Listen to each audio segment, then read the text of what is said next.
Good morning students. बाल साधना group of institution की online classes में क्लास 12th बायोलॉजी के सभी स्टूडेंट्स का वेलकम है, स्वागत है।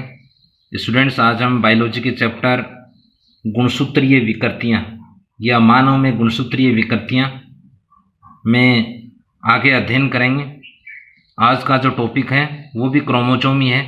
प्रीवियस ऑनलाइन क्लासेज में हमने क्रोमोसोम के बारे में कुछ पढ़ा था, कुछ पार्ट, इसके टाइप्स और डिसऑर्डर्स आज की ऑनलाइन क्लास में से हम पढ़ेंगे। पहले इसका हम पिछली ऑनलाइन क्लासेज में इसका परिचय लिया था। देखो, कुछ अगर हम रिपीट करें, दोबारा रिवाइज करें, क्रोमो का अर्थ होता है लैटिन वर्ड है, सोमा लैटिन वर्ड है, इसका अर्थ होता है कलर, इसका अर्थ है body, colour body of cell. कोशिका के रंगीन काय, जिन्हें क्या कहते हैं, गुणसूत्र। कहाँ पाए जाते हैं, न्यूक्लियस में। कैसे आकार के होते हैं, धागे नुमा होते हैं। सामान्यतः सुविकसित जीवों में डीएनए से बनते हैं। कब बनते हैं, विभाजन के समय बनते हैं। जीवों में गुणसूत्रों की संख्या निश्चित होती है, प्रत्येक जाति में, प्रत्येक जीव में। दूसरा है, सबसे पहले किसने देखा था, हाफ मिस्टर वैज्ञानिक ने। किस में देखा था, पौधों में। पौधा था ट्रेडेस्केंसिया की परागकण मात्र कोशिका में, जो कि द्विगुणित कोशिका होती है। डीपली हम सेकंड चैप्टर में इसको पढ़ेंगे। इसके पश्चात नाम किसने दिया था, वाल्डेर ने दिया था।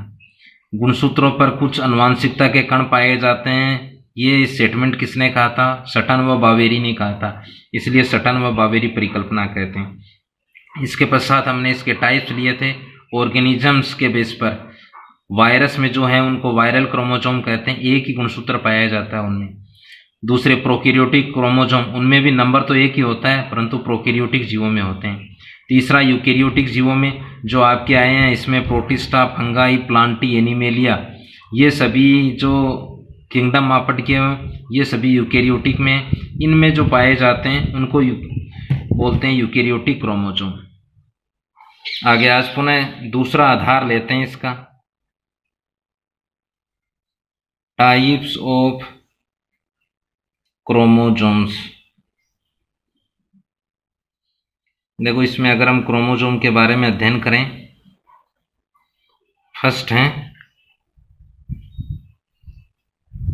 ऑटोसोम, इनको हिंदी में बोलते हैं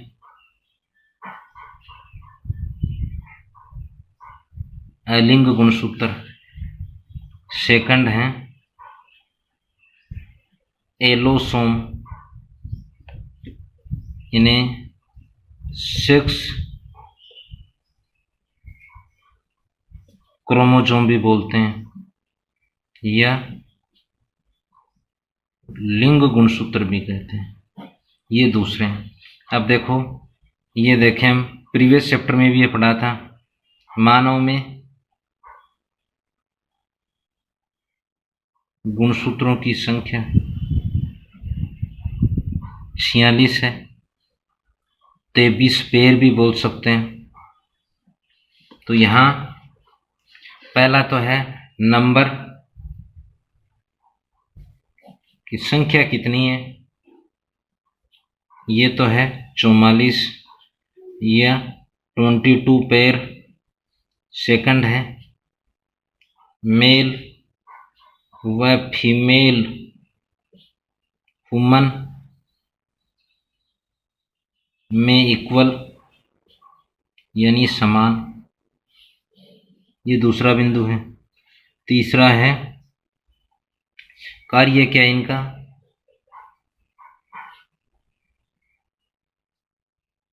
कायिक या दैहिक लक्षणों के लिए उत्तरदायी है। कहने का अर्थ है, माता पिता के जो बाह्य नाक नक्श हैं, पेरेंट के जो बाह्य नाक नक्श हैं, वो संतति में आ रहे हैं, तो उनका जो मुख्य कारण है वो ये 44 क्रोमोसोम है, या इन पर उपस्थित जीन है। इसलिए कायिक व दैहिक लक्षणों के लिए उत्तरदायी कौन से, जो माता पिता से संतति में जो कायिक लक्षण आते हैं, जो दैहिक लक्षण आते हैं, वो मुख्यतः कायिक गुणसूत्रों के कारण होते हैं। तो इसलिए इनको बोल देते हैं दैहिक गुणसूत्र भी कह देते हैं, कायिक गुणसूत्र भी कहते हैं। देखो वंस अगेन, संख्या कितनी है, 44। 22 पेयर। नर व मादा मनुष्य में क्या होते हैं? समान होते हैं। तीसरा कार्य क्या है? माता पिता से संतति में जो भी कायिक लक्षण आते हैं, जो भी दैहिक लक्षण आते हैं, वो इन्हीं के कारण आते हैं। इसमें अगर हम देखें, पहला संख्या ये है 1 पेयर यानी 2। सेकंड है मेल व फीमेल वुमन में, नर व मादा मनुष्य में ये असमान होते हैं, समान नहीं है। तीसरा है जो कि अगर हम मेल ह्यूमन में देखें तो अक्स वाई, ध्यान कर लेना, अक्स वाई।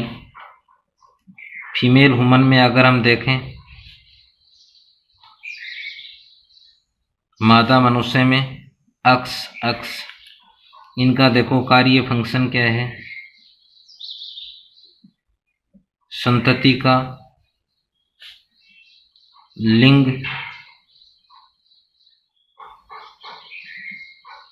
निर्धारित करना, यानी संतति के रूप में पुत्र उत्पन्न होगा या पुत्री उत्पन्न होगी, इसका निर्धारण ये करते हैं। अब देखो इसको कैसे दर्शा सकते हैं? मेल में ऐसे दर्शा सकते हैं 44 प्लस अक्स वाई। फीमेल में कैसे दर्शा सकते हैं? 44 प्लस अक्स अक्स, 44 45 46, 44 45 46। ये इसको निरूपण हम कर सकते हैं। ये दोनों को सामूहिक रूप से हम बोले तो कैसे? 2n बराबर 46। मानव द्विगुणित जीव है तो द्विगुणित में ऐसे हम दर्शाते हैं। देखो नेक्स्ट इसमें एक स्पेसिफिक पॉइंट्स हम ले सकते हैं, एग्जाम में पूछे जाते हैं ऐसे वर्ड पॉइंट्स। वो है ईडियोग्राम,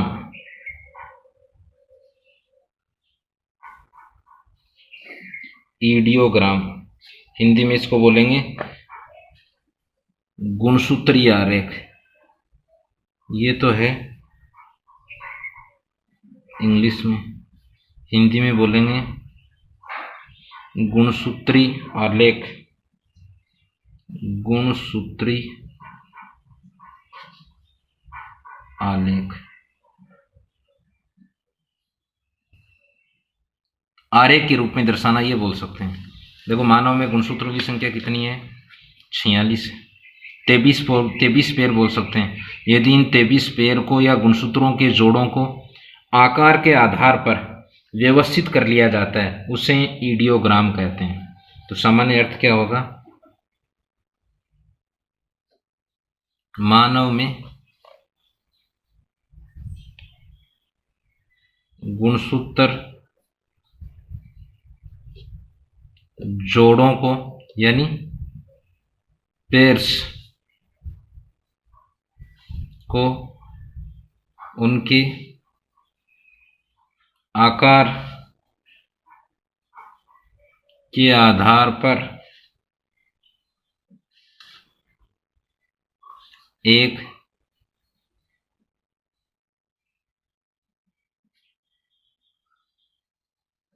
क्रम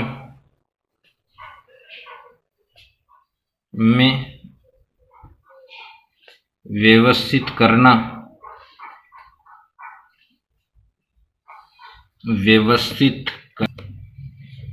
गुणसूत्र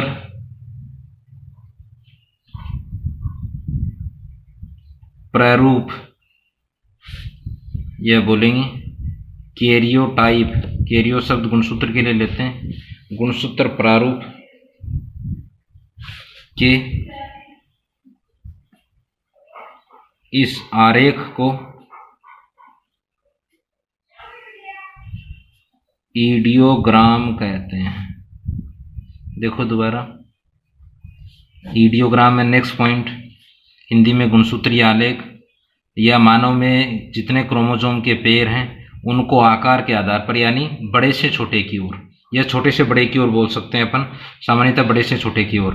मानव में क्रोमोसोम के पेयर्स को 23 पेयर होते हैं, उनको आकार के आधार पर व्यवस्थित करना, इस कैरियोटाइप या इस गुणसूत्रीय प्रारूप को ईडियोग्राम कहते हैं। अब देखो इसकी उपयोगिता क्या है। इसकी उपयोगिता एडियोग्राम की। पहली उपयोगिता ये है, इससे क्रोमोसोम में त्रुटि की पहचान की जाती है। कौन सी त्रुटि? रोगों की, विकार की पहचान करना। दूसरा है गुणसूत्रीय विकृतियों, त्रुटियों को ही बोलेंगे, का निराकरण करना। पहचान होगी तभी निराकरण होगा। ये मुख्यतः इसकी उपयोगिताएं हैं। पहला, गुणसूत्रीय विकृतियों की पहचान बोल सकते हैं। दूसरा, गुणसूत्रीय विकृतियों का निराकरण। आगे देखो, अब अगला बिंदु है, जो चैप्टर का नाम भी है, मानव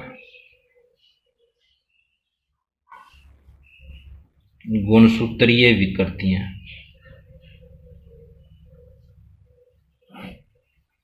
क्रोमोसोम से संबंधित, या तो उनके शेप, साइज से संबंधित हो सकती हैं, या उनकी संख्या से संबंधित हो सकती है। संख्या का अर्थ है 46 से 1, 2 कम, अधिक, कम या अधिक। आकार में यदि धागेनुमा से किसी अन्य शेप में परिवर्तित हो जाएं तब। तो ऐसी स्थिति में गुणसूत्र सामान्य से कैसे नजर आते हैं? विकृत आते हैं आकार व आकृति में। संख्या के बेस पर आ रहे हैं तो उनको संख्यात्मक विकृतियां कहते हैं।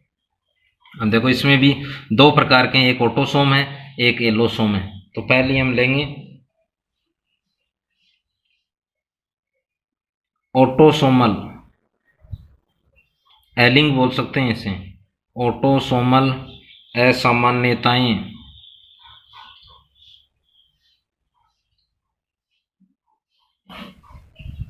इसको बोल सकते हो, एलिंगी भी बोल सकते हो।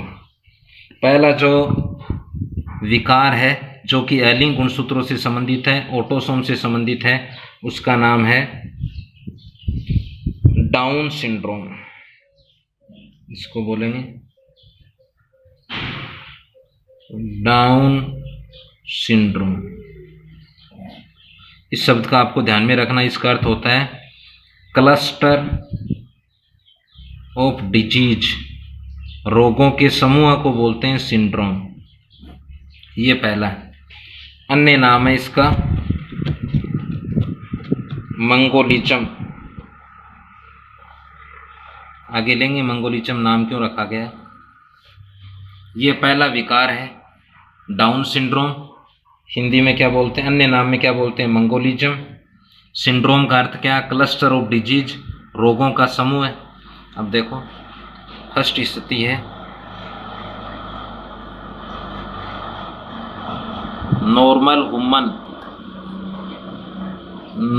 ह्यूमन, यानी स्वस्थ मनुष्य जिसमें गुणसूत्र से संबंधित कोई भी विकार नहीं हो, गुणसूत्र से संबंधित कोई विकृतियां नहीं हो, उनमें यही स्थिति रहती है।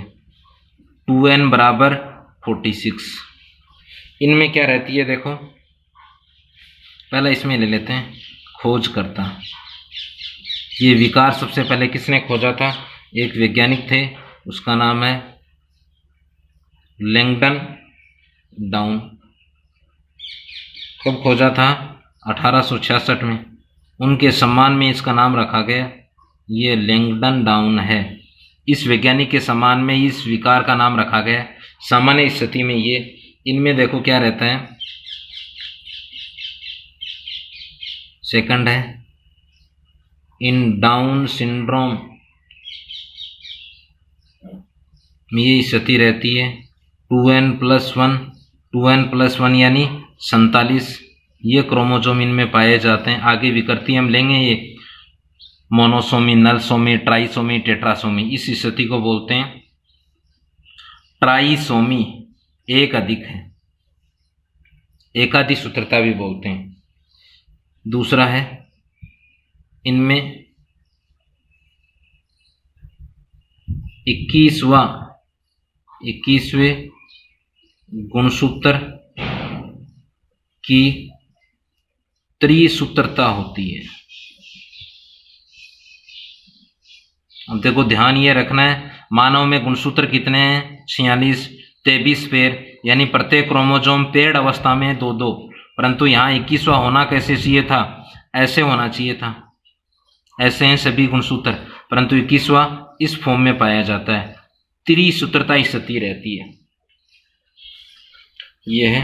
तो इसे बोलेंगे एक अधिक को ट्राइसोमी बोलते हैं, तो इसको ये भी बोल सकते हैं अपन ट्राइसोमी।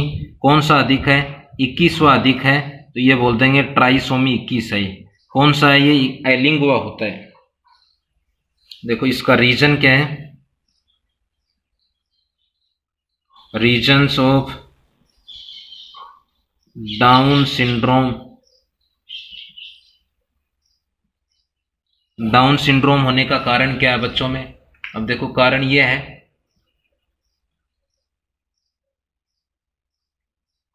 कि यदि फीमेल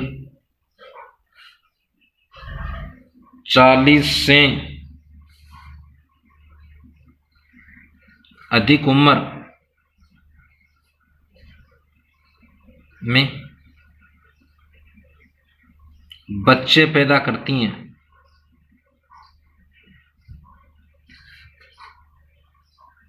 तब oogenesis, पहला चैप्टर अपन ने लिया था, उसमें विस्तार पूर्वक पढ़ा है। अंड जनन oogenesis की क्रिया में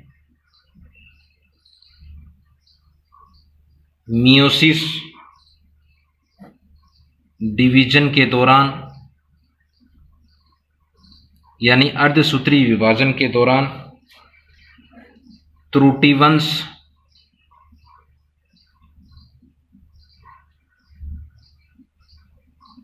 त्रुटिवश बोल सकते हो, ऐसे बोल देंगे साथ ही, त्रुटिवश ओवम में, अंडाणु में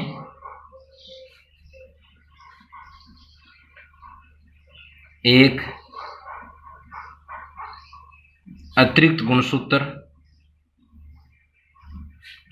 आ जाता है, जिससे देखो ध्यान रखना, शुक्राणु नर से संबंधित संरचना है, नर जनिक, ये मादा जनिक संरचना है। युग्मक भी बोलते हैं, युग्मकों में गुणसूत्र हेप्लॉइड होते हैं, आधे होते हैं 2n से, यानी 23 होते हैं। तो अंडाणु में 23 होने चाहिए थे, परंतु ऐसी जो मादा जो कि 40 वर्ष के पश्चात संतति उत्पन्न कर रही हैं, तो उनमें 23 के स्थान पर 24 हो जाते हैं, जिससे अंडाणु में गुणसूत्र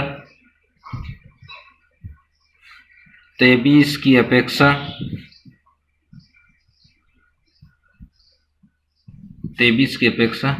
24 हो जाते हैं।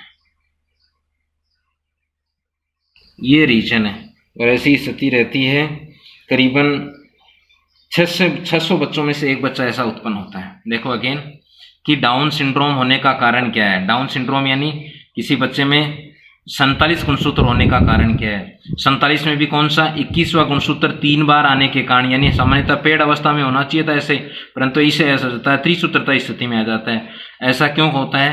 क्योंकि यदि कुछ ऐसी फीमेल हैं जो 40 वर्ष के पश्चात यदि संतति उत्पन्न कर रही हैं, बच्चे उत्पन्न कर रही हैं, तो इस दौरान यानी oogenesis के दौरान जैसे ही मियोसिस होगा, अर्धसूत्री विभाजन प्रक्रिया होगी, उस दौरान अंडाणु निर्माण होगा, तो अंडाणु में एक अतिरिक्त क्रोमोसोम त्रुटिवंश आ जाता है।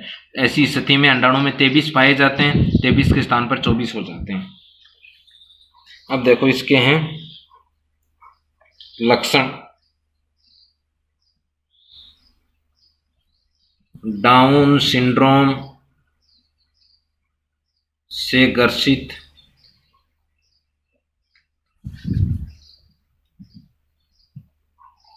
बच्चे में असमानताएं, या इसको क्या बोल सकते हैं हम,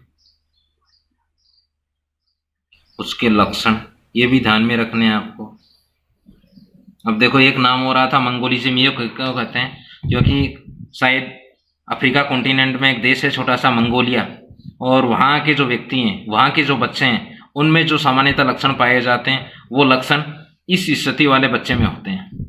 मंगोलियाई देश में जो भी बच्चे उत्पन्न होते हैं, जो जिनमें सामान्यतः जो लक्षण पाए जाते हैं अन्य देशों के बच्चों से कुछ भिन्न नजर आते हैं वो बच्चे, और उन बच्चों के लक्षण यानी मंगोलियाई बच्चों के जो लक्षण हैं वो डाउन सिंड्रोम से ग्रसित बच्चों से मिलते हैं। इसलिए डाउन सिंड्रोम से ग्रसित बच्चों को मंगोलिज्म भी कहते हैं, मंगोलियाई मूर्ख भी कहते हैं। देखो वंस अगेन, मंगोलिया छोटा सा देश है अफ्रीका कॉन्टिनेंट का।